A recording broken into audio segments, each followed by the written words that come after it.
Welcome to आरपीज world. मेरी आवाज सुनो दोस्तों। 25 साल पहले एक फिल्म आई थी। उसमें ना कोई सुपर हीरो था, ना कोई वीएफएक्स और ना ही कोई 500 करोड़ का बजट। फिर भी वो फिल्म भारत से निकलकर हॉलीवुड के ऑस्कर तक पहुंच गई और उस फिल्म का नाम था लगान। और जून 2026 में जब इस फिल्म के 25 साल पूरे हुए तब चंपानेर एक बार फिर बस गया। भुवन फिर दिखाई दिए, गौरी फिर दिखाई दी, कचरा, लखा, भूरा, बग्घा, इस्माइल सब एक बार फिर साथ थे। लेकिन दोस्तों, क्या आप जानते हैं कि जिस फिल्म को आज भारतीय सिनेमा की महानतम फिल्मों में गिना जाता है, उसे बनाने के लिए इतने संकट आए कि कई बार लगा कि फिल्म पूरी ही नहीं होगी। और इसी फिल्म के दौरान आमिर खान की निजी जिंदगी को लेकर भी ऐसा विवाद उठा जिसकी चर्चा आज तक होती है। तो चलिए शुरू करते हैं लगान की पूरी कहानी। और सबसे पहले आमिर खान से जुड़ा हुआ विवाद। दोस्तों, लगान की शूटिंग के दौरान आमिर खान की शादी रीना दत्ता से थी। रीना इस फिल्म की निर्माता टीम का महत्वपूर्ण हिस्सा थी। लेकिन इसी दौरान ब्रिटिश पत्रकार जेसिका हाइंस का नाम मीडिया में चर्चा में आया। जेसिका हाइंस ने बाद में दावा किया कि उनका और आमिर का रिश्ता था और उनके बेटे के पिता आमिर खान हैं। लेकिन यहाँ एक बात साफ कर देना जरूरी है, आमिर खान ने इन दावों को कभी स्वीकार नहीं किया। किसी आधिकारिक या कानूनी स्तर पर इसकी पुष्टि नहीं हुई, इसलिए इसे एक चर्चित विवाद के रूप में ही देखा जाता है, स्थापित तथ्य के रूप में नहीं। और दोस्तों, अब शुरू करते हैं लगान की लगान बनने की कहानी। साल 1999 निर्देशक आशुतोष गोवारिकर एक कहानी लेकर घूम रहे थे। कहानी थी एक छोटे से गांव चंपानेर की, अंग्रेजों की और क्रिकेट मैच की। कई निर्माताओं ने कहानी सुनकर मना कर दिया।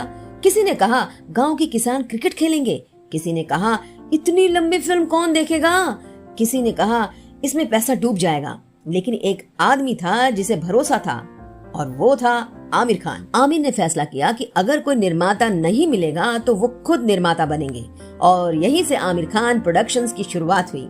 ये सिर्फ एक फिल्म नहीं थी, ये आमिर खान के करियर का सबसे बड़ा दांव था। फिल्म की शूटिंग गुजरात के भुज में शुरू हुई। पूरा गांव बसाया गया, सैकड़ों स्थानीय लोग शूटिंग का हिस्सा बने। करीब 300 लोगों की यूनिट महीनों तक वहां रही। तापमान कई बार 45 डिग्री तक पहुंच जाता था। लेकिन मुश्किलें यही खत्म नहीं हुई। शूटिंग के दौरान आशुतोष गोवारिकर की पीठ में गंभीर चोट लग गई। डॉक्टरों ने आराम की सलाह दी, लेकिन शूटिंग रुकती तो करोड़ों का नुकसान होता। इसलिए कहा जाता है कि आशुतोष लेटकर मॉनिटर देखते और निर्देशन करते रहे। आज जब हम लगान देखते हैं तो हमें सिर्फ फिल्म दिखाई देती है, लेकिन इसके पीछे लोगों का संघर्ष दिखाई नहीं देता। दोस्तों, लगान का असली हीरो सिर्फ भुवन नहीं था, क्रिकेट मैच भी नहीं। इसमें कई कलाकार तो क्रिकेट खेलना ही नहीं जानते थे। महीनों तक ट्रेनिंग कराई गई, हर खिलाड़ी को अलग व्यक्तित्व दिया गया और यही लगान की सबसे बड़ी ताकत थी।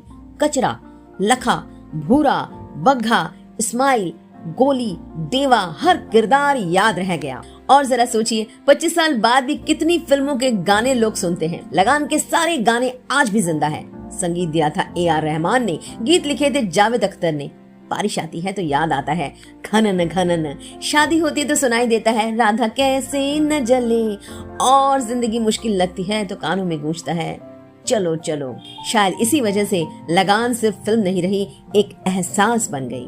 अब सुनिए सबसे दिलचस्प किस्सा। 15 जून 2001 जिस दिन लगान रिलीज हुई, उस दिन रिलीज हुई थी गदर, एक प्रेम कथा। एक तरफ सनी देओल, दूसरी तरफ आमिर खान।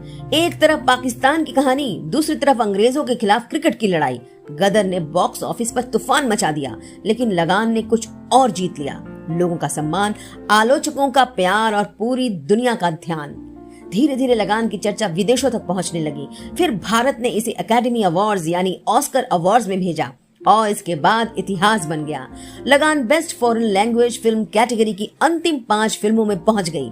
पूरा भारत खुश था। आमिर खान, आशुतोष गोवारिकर और पूरी टीम लॉस एंजलिस पहुंची। रेड कारपेट पर चलते हुए वे सिर्फ कलाकार नहीं थे, वे भारतीय सिनेमा का प्रतिनिधित्व कर रहे थे।